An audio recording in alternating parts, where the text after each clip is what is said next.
नमस्कार मंडळी. आजपासून सुरू होणाऱ्या शारदीय नवरात्रोत्सवाच्या सर्वांना खूप खूप शुभेच्छा. या नवरात्रोत्सवामध्ये, या नवरात्रींमध्ये, या 9 दिवसांमध्ये काहीतरी खास तुमच्यासाठी घेऊन येते आहे आणि ते आहे कोकणातील नवदुर्गा. कोकणातील नवदुर्गा या शीर्षकाखाली येणारे 9 दिवस मी कोकणातील 9 देवीचं दर्शन तुम्हाला घडवणार आहे. आणि त्याची सुरुवात आमच्या गावदेवीपासून करते आहे आणि ती आहे देवी अंदुरलाई. आणि अंदुरलाई बरोबरच देवी चामुंडेश्वरीचं सुद्धा आमच्या इथे मंदिर आहे. तर ते सुद्धा मी तुम्हाला दाखवणार आहे आणि त्याची सगळी माहिती तुम्हाला या 9 दिवसांमध्ये प्रत्येक मंदिराची परिपूर्ण माहिती देण्याचा प्रयत्न करेन.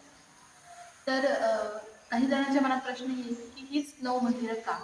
तर त्याच्यासाठी एक कारण आहे. ज्या मंदिरांपर्यंत पोहोचणं मला सहज शक्य आहे अशी मंदिरं मी निवडलेली आहेत. तर म्हणजे येणारे 9 दिवस हे एपिसोड नक्की बघा. आवडले तर लाईक करा, शेअर सुद्धा करा आणि पूर्ण ब्रह्म या आपल्या फेसबुक पेजला फॉलो करा.